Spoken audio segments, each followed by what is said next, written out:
give it a shot. You want to sit right here? No. Well, actually, I guess We you need should to sit for behind sideline. it, so you can be You looking. can just you don't have to look at the camera, but it's just a better sideline. So why are you doing this? The film? Yeah. Because it's something that I just feel that I want to do it basically because I want to leave it behind. You know, I want something there that tells the true story about everything that happened. You know, to me. Not about anything else, but basically to me. What do you mean to you? Well, my life, what I've been going through. You know, there's like, you know, in a funny kind of way, I've been in my own prison for the last 25 years. You know, and I feel that, you know, everyone that thinks that, you know, you go into this witness protection or whatever and you have this, you know, fairy tale life afterwards, you know what it's really about. You know, that it's a tough struggle, you know. Well, can you expand on that for me? Like, what's this prison entail? Well, in my case, maybe 13 different name changes, 13 different locations to live in the United States where you don't know a soul. You're alone. You don't have a job. And the marshals, on the whole, they don't help you find a job. You have no work history.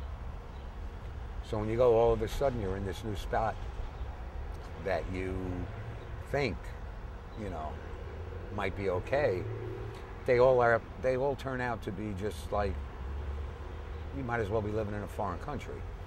And then, like I said, your name is different, you know, and then you might be in Seattle for a year, and then you're in Denver for a year. So as soon as you get established in one spot where you could actually, you know, have some hope of beginning a life, usually you're getting moved again. And in my case, I was on this program for like, well, over 5 years. And I got moved like about twice a year. You know, sometimes for security reasons, but most of the times just because they decided to move me. You know, so all of a sudden, you know, it's like, okay, I live in Seattle, and they just tell you, okay, you're leaving for Denver tomorrow. Yeah. So it's like kind of like, by the time you get done in Denver, establishing a new identity and being able to make friends and you know, get a feel for where you live, you're going to Birmingham, Alabama. So that's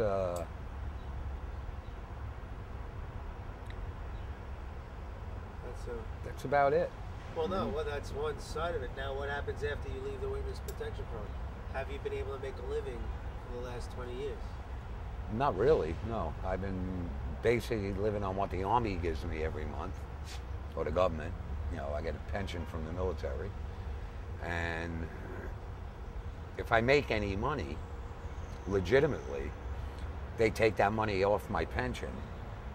So, I mean, it balances out whether you go to work to make as much money as the government's going to give you for what you did in Vietnam. It's a strange way to live because it's never enough to live. It's enough to live if you live in places that are like out in the country, you know. But you really can't afford to live in any substantial city because it's just not enough money to pay rent and pay bills and buy food and, you know, exist. So it's kind of, you're always, after the program, I probably moved around more than I did when I was on the program. But you basically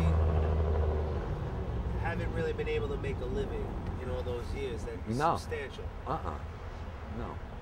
And then this, you know, the art thing came along, and in the beginning I made some good money.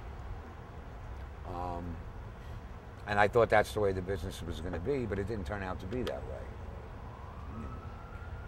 It turned out to be a real cutthroat business, you know, what a lot of people are just bullshit you. And, you know, that's a tough way to make a living. You know? How has that affected you now that you see how difficult it is to be an artist and the way that our world is? Oh, it's like right now I'm just in a funk where I don't even want to paint right now because so many people have made commitments. Okay, we're going to come and see your work. We're going to come and, we want to buy a piece and blah, blah, blah. And they talk to you on the phone and then you never see or hear from them. They don't return your calls. So it's not like where I'm selling any art right now to make a living. I'm doing something else on the side to pick up a few extra bucks. But as far as, like I said, as far as surviving in a city, it's weird because in order for me to sell my art, I kind of have to be around either New York or Los Angeles or Chicago, someplace, or Miami, someplace where there's a market. But for what I sell, I can't afford to live in any of those places. So it's like, it's a catch-22. And being an artist, you realize that, hold on a second. Sure. One of the things I want to talk about. Try. Go ahead. When you realize that your identity is going to be a lot involved in as how to sell your work, what do you think of that? I mean, you realize, you really putting yourself out there now with this documentary. How have you decided to do that, and why? At this time, are you doing that? You know what I'm talking about. Break that down for me. At this time, I'm trying to basically, number one, I want to make some money. I'm not going to bullshit about that.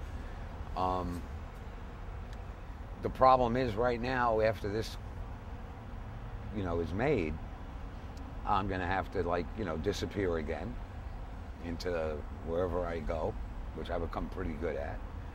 And that is actually a detriment to the art career because, like I said before, if I'm not in, a major city, I don't sell my art in places like, Tennessee or, I need to have a base to work from. And after this, that's going to be over. So I'm just going to have to take it one thing at a time right now and see when that happens. I'll take it from there. I'll see how that, how that's going to go. Well, what would you say to people that say, well, he's crazy to put himself out there in this way? What would you say to those people? I'd probably tell them they're right, because it is a little crazy to do that. But on the other hand, right now I feel I have no choice but to, try and get the real story out there of what I've been through, and once, like I said, once that's done, if I can make some money from it, fine. If I can't, I can't. But I know one thing, once it's done, I gotta disappear again, which I'm really not looking forward to, but it's the way it's gonna be, nothing I can do about that. For people, why do you have to disappear? Well, it's a little dangerous for me to do what I'm doing right now and then have, people that are away in jail and stuff like that seeing it. Or one of these cowboys that's on the street wants to make a name for themselves, I mean, after this, I basically become a target. In my mind anyway. That's the way I have to think,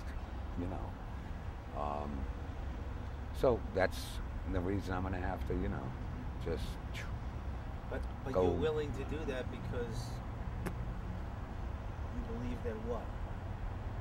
I believe in this whole project is what I believe in. And I believe that this story should be told. I think it's a great story, and it's been done here and there in bits and pieces, but no one's ever taken the story other than the gangster end of it